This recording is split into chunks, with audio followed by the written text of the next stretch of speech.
Godwin John ministries வழங்கும் தினம் ஒரு சத்திய வார்த்தை. இந்த ஆடியோ நிகழ்ச்சிக்கு உங்களை அன்புடன் வரவேற்கிறோம்.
Praise the Lord. பிரியமானவர்களே, உங்களுக்கு இரக்கமும் சமாதானமும் அன்பும் பெருக கடவது. யூதா 2வது வசனம். தினம் ஒரு சத்திய வார்த்தையின் இன்றைய தலைப்பு, அவனுக்கு மன்னிப்பாயாக. பரிசுத்த வேதாகமத்தின் ஆதார வசனம் லூக்கா 17:3. உங்களை குறித்து எச்சரிக்கையாயிருங்கள். உன் சகோதரன் உனக்கு விரோதமாய் குற்றம் செய்தால் அவனை கடிந்து கொள். அவன் மனஸ்தாபப்பட்டால் அவனுக்கு மன்னிப்பாயாக. Luke chapter 17 verse 3. Take heed to yourselves. If your brother sins against you, rebuke him, and if he repents, forgive him. இன்றைய முதலாவது தியான பகுதி லூக்கா 17 முதல் 5 வசனங்களும். இயேசு தம்முடைய சீஷர்களை நோக்கி, இடர்கள் வராமல் போவது கூடாத காரியம். ஆகிலும் அவைகள் எவனால் வருகிறதோ அவனுக்கு ஐயோ. அவன் இந்த சிறுவரில் ஒருவனுக்கு இடரல் உண்டாக்குகிறதை பார்க்கிலும் அவனுடைய கழுத்தில் ஏந்திரக்கல் கட்டப்பட்டு அவன் சமுத்திரத்தில் தள்ளுண்டு போவது அவனுக்கு நலமாயிருக்கும்.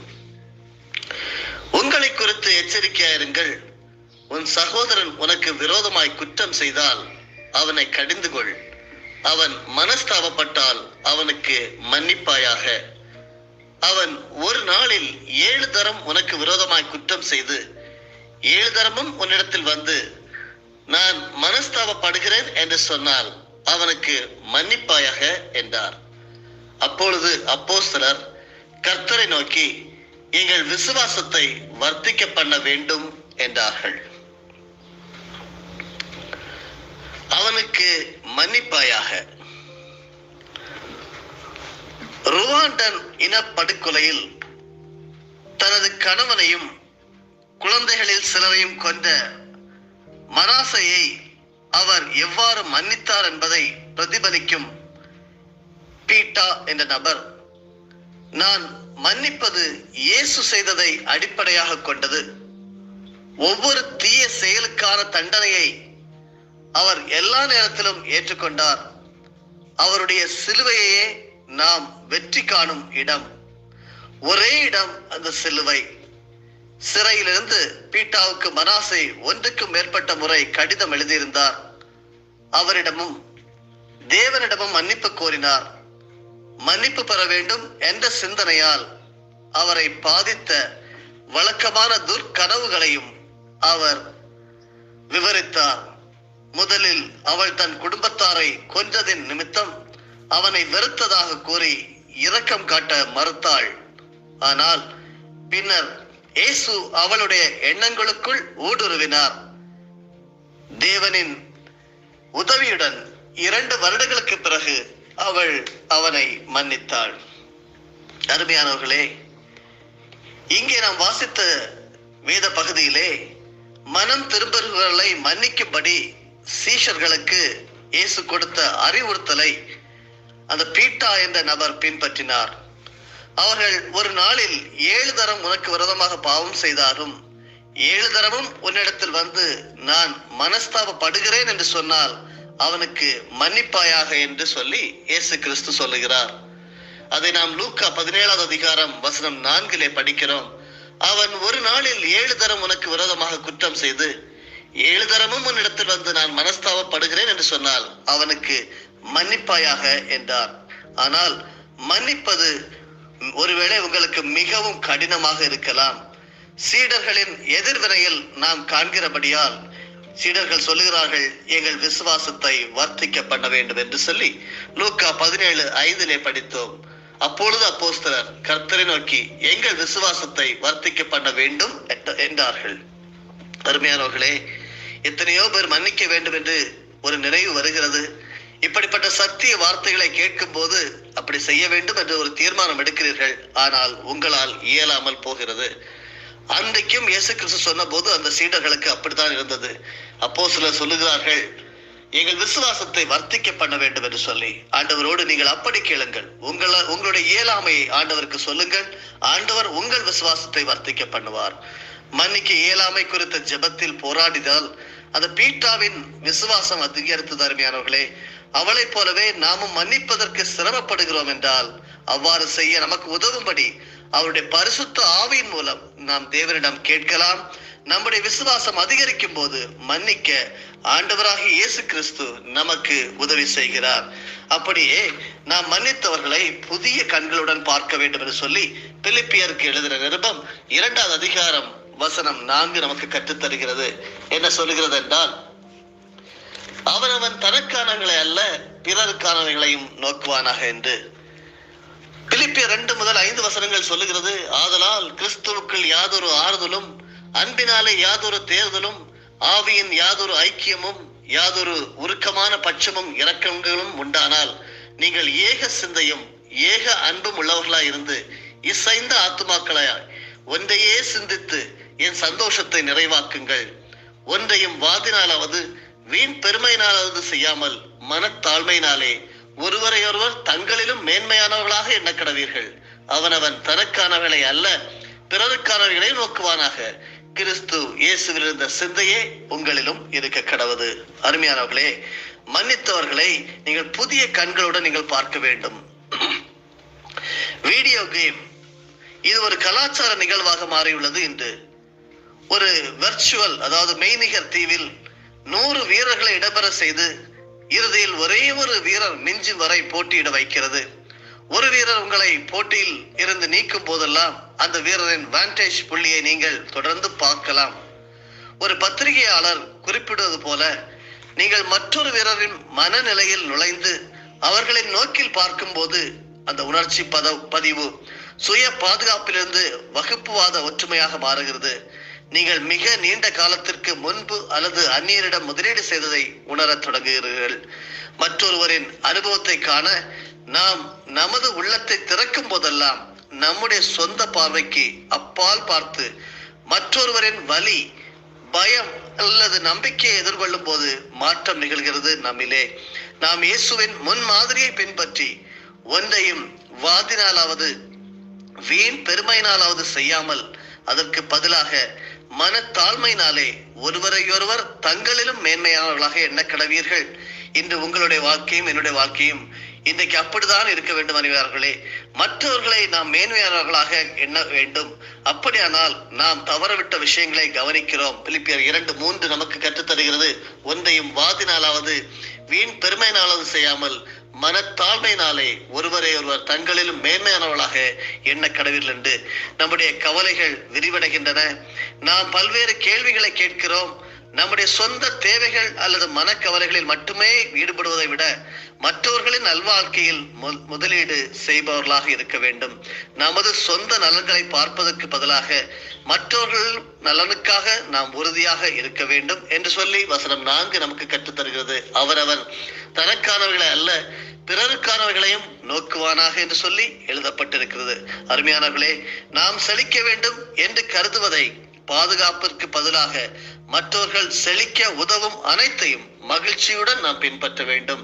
எல்லாவற்றுக்கும் மேலாக பிலிப்பியர் 2:5 சொல்கிறது, கிறிஸ்து இயேசுவில் இருந்த சிந்தையே உங்களிலும் இருக்க கடவதென்று. அப்படிப்பட்ட சிந்தை தான் உங்களுக்கும் எனக்கு இருக்க வேண்டும். இந்த உலகத்தில் யாரையும் நாம் ஒப்பீடு செய்ய முடியாது, கம்பேர் பண்ண முடியாது. யாருக்கும் கிறிஸ்துவின் சிந்தையை போல யாருக்கும் இருக்க முடியாது. அதனால்தான் அப்போஸ்தலனாகிய பவுல் சொல்லுகிறார், கிறிஸ்து இயேசுவின் சிந்தையே உங்களிலும் இருக்க கடவுது. அந்த சிந்தையை பரிசுத்த ஆவியானுடன் கேளுங்கள்.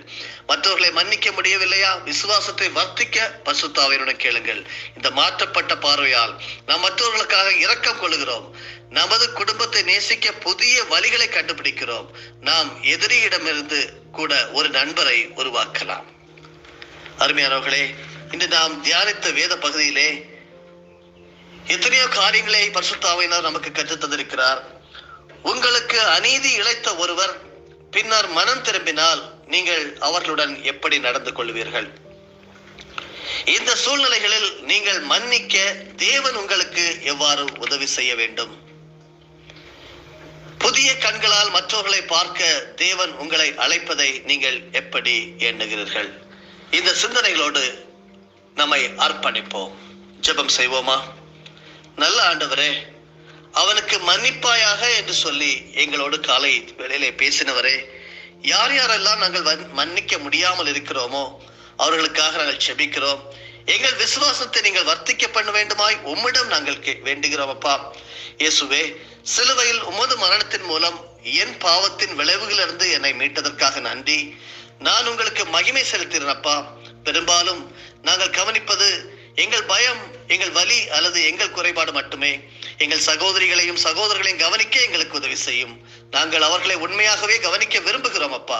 அவர்களை நேசிக்க விரும்புகிறோம். அப்படிப்பட்ட புதிய கண்களுடன் மற்றவர்களை பார்க்க உதவி செய்யும். இயேசுவின் மூலமே செபிக்கிறோம் நல்ல தந்தையே.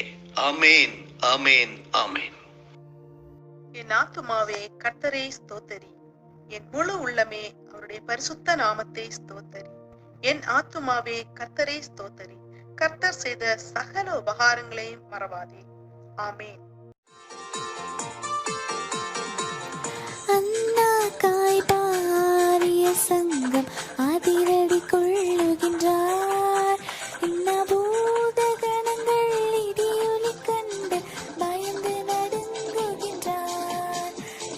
பூத கணங்கள் இடியொலி கண்டு பயந்து நடுங்குகின்றார்.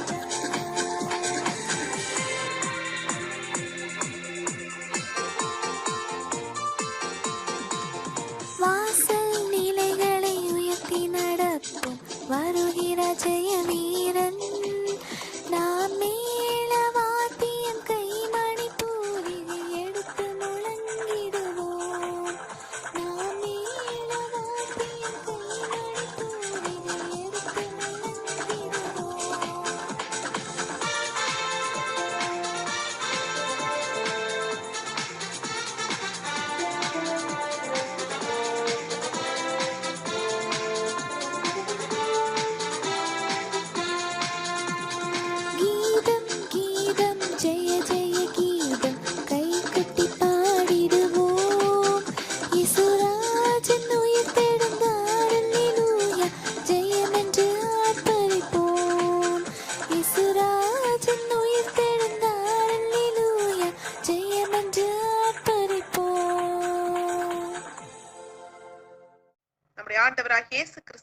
மூலமாக உங்களை நாங்கள் மனமாற ஆசீர்வதிக்கிறோம்.